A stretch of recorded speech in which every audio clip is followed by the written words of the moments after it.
बिस्मिल्लाहिर्रहमानिर्रहीम। अस्सलाम वालेकुम। साबिक वज़ीर आज़म इमरान खान ने शौकत खानम अस्पताल से आज दूसरी प्रेस कॉन्फ्रेंस कर डाली है। खान ने आज बड़ा ऐलान कर दिया है।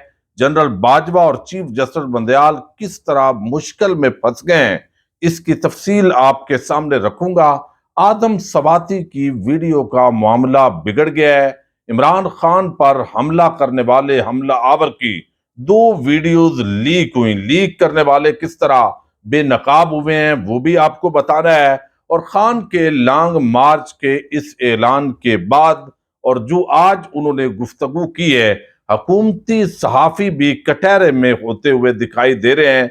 ये क्या मामला है, इसकी तफसील आपके सामने रखूंगा। उम्मीद करूंगा कि आप समाअत करने के बाद हमेशा की तरह अपने कीमती फीडबैक से जरूर आगाह करेंगे। पिछले कुछ अरसे से पाकिस्तान की जो सियासी सूरत हाल है वो तेजी के साथ तब्दील हो रही है। अभी ये मेरे सामने एक आम अखबार है, रोजनामा जसारत। अगर आज आप हेडलाइंस देखें, कोई भी अखबार है तो उसकी तीन चार हेडलाइंस आपके सामने रखनी जरूरी है। और कल जो हेडलाइंस लगेंगी वो इससे तब्दील हो जाएंगी। अगरचे आप सोशल मीडिया के जरिए तमाम खबरें उसी वक्त आम हो जाती हैं, लेकिन अब लिखते हैं कि सियासी जमातों में सालसी के लिए तैयार हूं। सदर ममलकत इमरान खान से मिलने अस्पताल पहुंच गए। हुकूमत का ISPR के बयान पर इमरान खान के खिलाफ कार्रवाई का फैसला। अब कार्रवाई जो है यानी एक बंदे पर कातलाना हमला हुआ है, वो जो कह रहा है उसको नहीं सुनना, उल्टा वो जो डिमांड कर रहा है उसके खिलाफ केस करना है। यानी अजीब उल्टा पहिया जो है वो घूमना शुरू है इस मुल्क के अंदर। इस्लामाबाद इंतजामिया का जल्द से धरने की इजाजत देने से इनकार। इमरान खान की तकारीर पर पैमरा पाबंदी का हुक्मनामा दिया गया था, वो भी मनसूख हुआ।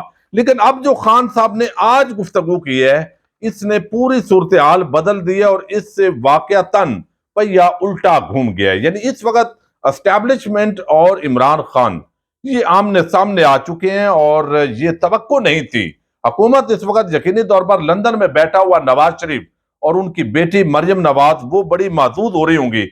गुज़श्ता रोज भी मैंने जब इस वजीर आजम शहबाज शरीफ ने प्रेस कॉन्फ्रेंस की थी और उसके अंदर जुडिशियल कमीशन की बात की कि 17 रुकनी फुल कोर्ट जो बेंच है वही उसका कमीशन बने, तो मैंने आपको कहा था कि ये सिर्फ ये पतली गली से निकलने की कोशिश है। अगर कमीशन बनना है तो उसने रजीम चेंज से लेकर ये जो सारे मामलात हैं, साइफर के मतन के अंदर क्या लिखा गया है, कौन कौन उस साजिश में शरीक था, इमरान खान की हुकूमत को कैसे तब्दील किया गया, और अब आदम सवाती का मामला और उसके साथ ही जो है ये जो वकील हैं कुछ बने हुए जो सहाफत के लिबादे के अंदर नून लीगी जो लोग हैं, और वीडियो बनाने वाला, वो वीडियो बनाने वाला किरदार का भी मैंने कल जिक्र किया था कि जो फैलाता है।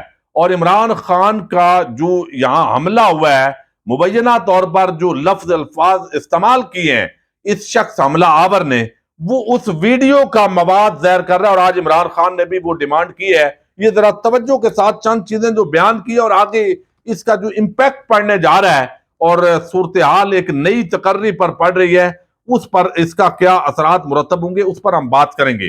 पहले तो खान साहब ने बताया जी कि DG साहब की जो प्रेस रिलीज है, एक अफसर पर इल्जाम, पूरी फौज पर इल्जाम, ये बिल्कुल अकल जो है वो इस्तेमाल उनको करनी चाहिए और ये बात उनकी दुरुस्त नहीं है, ये मौकफ गलत है। फिर उन्होंने कहा कि जुडिशियल कमीशन का जो कल शहबाज शरीफ ने ऐलान किया है, मैं इससे बिल्कुल भाग नहीं रहा, मैं इसको वेलकम करता हूं। जिन 3 लोगों पर इल्जाम है उनके नीचे सारे लोग हैं। यानी अगर सुप्रीम कोर्ट के जजेस भी इस मामले की तह तक पहुंचना चाहते हैं तो हमने कहा है ये 3 लोग हैं, ये हमला आवर हैं, इसके पीछे यानी ये हैं हमला आवर के पीछे।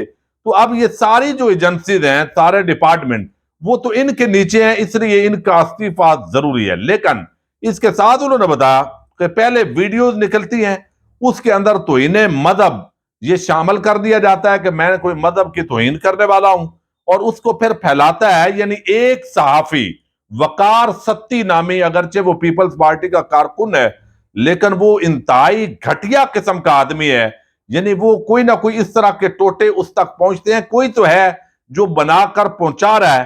तो उसने वो वीडियो बनाई और इमरान खान ने कहा कि उसके बाद जो मरियम नवाज हैं वो मियां जावेद लतीफ से प्रेस कॉन्फ्रेंस करवाती हैं उस पर, और पैमरा वैसे तो उसको बड़ी तकलीफ होती है और अजीब किस्म के इदारों की तबाही है इस मुल्क के अंदर कि वो पैमरा जो है वो पीटीवी पर प्रेस कॉन्फ्रेंस दिखाई जाती है जो बुनियाद है इमरान खान पर कातलाना हमले की, जिसका वो कहते हैं कि जावेद लतीफ प्रेस कॉन्फ्रेंस करता है और मैं जलसों के अंदर बताता रहा कि सलमान तासीर टाइप ये कत्ल करना चाहते हैं, मेरा कत्ल करवाना चाहते हैं, लेकिन किसी इदारे ने एक्शन नहीं लिया।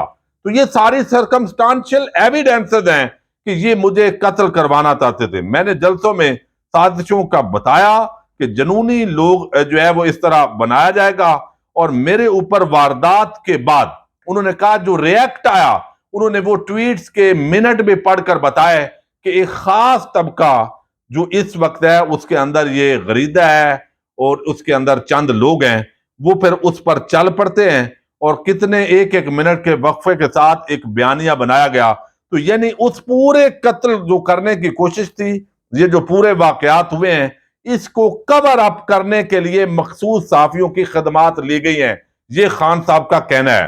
तो इन्हें मदद वीडियोस, फिर वकार सत्ती का उन्होंने जिक्र किया, फिर एक स्क्रिप्ट के तहत इन साफियों का चलता। तो ये जो साफी हैं इनको भी जरूर कटहरे के अंदर लाने की जरूरत है। इनको ये स्क्रिप्ट कौन भेजता है, कौन देता है, वीडियो के क्लिप इमरान खान के खिलाफ बनाकर कौन देता है, और उसके अंदर इनको फिर बचाया जाता है।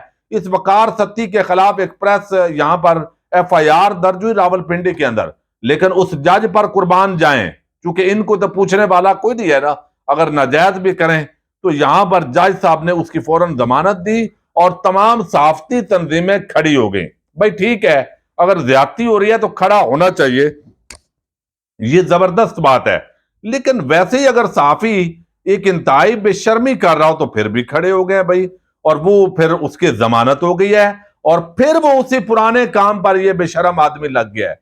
यानी इसको ये अंदाजा नहीं है कि चले आप सियासी इख्तलाफ रखते हैं, वो चीजें करें, लेकिन इस सतह पर ना जाएं। उन्होंने कहा कि फिर एफआईआर दर्ज नहीं हो रही, गवर्नमेंट हमारी है, पुलिस हमारी है, फिर उसके अंदर जो है वो होते हुए वो कहते हैं आईजी से पूछा गया कि भाई ये जो हमला आवर है इसकी 2 वीडियोस लीक हुई हैं, तो ये वीडियोस कैसे बनाई गई और किस मौके पर क्यों रिलीज की गई। और उस पर कुछ जो पुलिस वाले हैं उन्होंने तो बताया कि जनाब पीछे से प्रेशर था, हुकूमत वो कहते हैं हमारी है, पुलिस हमारे अंडर है, लेकिन ये कवर अप किया गया सारे मामले को ये वीडियोस रिलीज करके, और आईजी पंजाब ने कहा जी ये हैक कर ली गई है, यानी इसके अंदर कोई इस बयान का तुक नहीं बनता। फिर उन्होंने कहा कि ये तमाम अक्यूज्ड चूंकि ये ओहदों पर है, फिर उन्होंने कहा जी अरशद शरीफ शहीद की इंक्वायरी करनी चाहिए उस केस की भी, कि यहां पर उस पर किसने मुकदमा दर्ज करवाया, क्यों उसको मुल्क से बाहर जाना पड़ा, दुबई से कौन निकलवा रहा था, ये सारी चीजें सामने आनी चाहिए। और फिर अरशद शरीफ ने अपने जो कुलीग हैं, कुछ सहाफी जो उनके दोस्त हैं, उनको भी बहुत कुछ बताया हुआ है और अपनी वालदा को, फैमिली को भी बताया हुआ है। वो तमाम चीजें यही कमीशन जो है उसको इन्वेस्टिगेट करनी चाहिए। डीजी आईएसपीआर को उन्होंने कहा कि साइफर की इन्वेस्टिगेशन, यानी इतने आसानी के साथ जो डीजी आईएसआई और आईएसपीआर ने एक प्रेस कॉन्फ्रेंस की, उन्होंने कहा कह दिया गया ये ड्रामा है भाई, इस पर डिमार्च हुआ है, कौमी सलामती कमेटी की मीटिंग हुई है और आप इतनी आसानी से कह रहे हैं। उन्होंने कहा कि ये सारी चीजें भी अब जो है साइफर गया हुआ है सुप्रीम कोर्ट ऑफ पाकिस्तान के अंदर, इसकी भी तहकीकात होनी चाहिए। और मैंने कल भी बताया था कि इन तमाम चीजों की तहकीकात होनी चाहिए। साइफर में जो लिखा हुआ है वो किसको लिखा गया है, क्या वो दुरुस्त है, जो लिखा हुआ है वो वैसे ही है जैसे इमरान खान कह रहे हैं। फिर उन्होंने कहा शर्मनाक चीज ये है कि आदम सवाती पर तशद्दुद किया गया, फिर उनकी नंगी वीडियो बनाई गई, वो वीडियो उन्होंने बताया असली है, लेकिन जो ये मामला बढ़ा तो अब इसको भी कवर अप करने के लिए वही जो साफियों का एक बेशरम टोला है वो मैदान में आ गया। एफआईए की बुनियाद बनाकर उन्होंने वही कर दिया।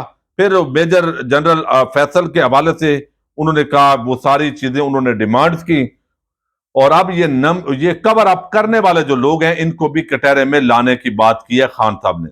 जिस नंबर पर ये वीडियो भेजी गई है, जिस नंबर ने भेजी है, वो वीडियो जाली है, असली नहीं है, ये तासर कौन दे रहे हैं। फिर आदम सवाती ने सुप्रीम कोर्ट के सामने धरना देने का खान साहब को बताया है कि सेनेटर्स भी उनके साथ होंगे, वकला को भी दावत देंगे, कारकुनान भी होंगे और सुप्रीम कोर्ट के सामने जो निज़ाम इंसाफ कत्ल हो चुका है, अब वो इंसाफ की लेने के लिए ये सारा कुछ वहां पर करेंगे। धरना होगा सुप्रीम कोर्ट ऑफ पाकिस्तान के सामने। इंसाफ के निज़ाम की जो क्रेडिबिलिटी है वो कहते हैं कि अब उसका इम्तिहान है। फिर ISI ऑफिसर्स जो है वो अगर कोई नीच हरकत करता है तो सिक्योरिटी खतरे में नहीं होती, बल्कि इससे एक्शन से जो यहाँ पर वकार है इदारों का, वो कहते हैं कि ये अच्छा होता है। गद्दारी जो मर्जी है लगानी है लगाएं, मुझे इसकी कोई परवाह नहीं है, हम कोई गुलाम नहीं है। ये भी खान साहब ने कहा है कि गद्दारी लगती है, मुझे डराया जाता है आप पर ये लग जाएगा, जो लगाना है लगाओ, मुझे कोई टेंशन नहीं है। गद्दारी, वो कहते हैं अदालतें आजादी को प्रोटेक्ट क्यों नहीं कर रही। साबिक वजीर आजम एक FIR दर्ज नहीं करवा सकता, एक्शन से फौज मजबूत होगी। इससे अगर यह किया जाता है, लॉन्ग मार्च, उन्होंने कहा है सबसे आम बात कि लॉन्ग मार्च मंगल को वजीराबाद जिस मकाम से हमला हुआ था उसी जगह से दोबारा शुरू होगा। शाह महमूद कुरैशी वाइस चेयरमैन की हैसियत से उसकी क़यादत करेंगे, PTI के मरकजी कायदीन उसके अंदर होंगे और साथ ही वो 10 दिन के अंदर 12 दिन के अंदर वो पहुंचेगा रावलपिंडी के अंदर। और रावलपिंडी से उन्होंने कहा मैं खुद क़यादत करके इस लॉन्ग मार्च को हम इस्लामाबाद के अंदर लेकर जाएंगे। और हम कोई भेड़ बकरियां नहीं है कि यहां इंसाफ नहीं है, रूल ऑफ लॉ नहीं है इस मुल्क के अंदर, मेरे लिए गुलामी की जंजीर से मौत बेहतर है। अब इस पूरे मामले के अंदर army chief general Qamar Javed Bajwa की जगह पर नई तकर्री होनी है। ज़ाहिर है इन्हीं दिनों के अंदर कौन आर्मी चीफ बनता है या चंद दिन इनको एक्सटेंशन मिलती है नहीं मिलती है, ये मामला है। एक तो ये बड़ा इम्तिहान है जिस मुश्किल के अंदर ये फंसे हैं। फिर ये भी कहा जा रहा है कि उनको सख्त फैसले करने चाहिए, जो वो सख्त फैसले कर रहे हैं एस्टेब्लिशमेंट के, वो पीछे मुड़ना भी उनके लिए एक बड़ा मुश्किल सूरत हाल है। फिर चीफ जस्टिस उमर अता बंदयाल के लिए ये मुश्किल है भाई कि वो तमाम धरना उधर आ रहा है और ये सारी चीजें इंसाफ आपसे मांग रहे हैं। आप रात को वैसे तो आइन आइन कर रहे थे और अदालत खोली आपने रात को, और अब इतने बड़े सानियात हो गए हैं। इमरान खान साबिक वजीर आजम पर कातलाना हमला हो गया है, नंगी वीडियोज आ रही हैं और आप सुकून के साथ गहरी नींद सो रहे हैं। तो ये इस वक्त दो शख्सियात जो है और इदारों का भी बड़ा इम्तिहान है कि नवाज शरीफ और आसिफ जरदारी के नीचे लगकर उनकी कितनी नौकरी करनी है, यानी उनको मुसल्लत कर रखने के लिए पाकिस्तानी कौम से क्या कीमत लेनी है और कितना नुकसान होना है। अल्लाह न करे कि अवाम और इदारों के दरमियान जो नफरत फैल रही है ये मजीद फैलेगी तो मुल्क के अंदर बड़ी जो तबाही है वो आ सकती है। अल्लाह ताला इस मुल्क का मुहाफ़िज़ होगा और हर तरफ से जो जिम्मेदार लोग हैं उनको किरदार अदा करना चाहिए। इजाजत दीजिएगा, अल्लाह।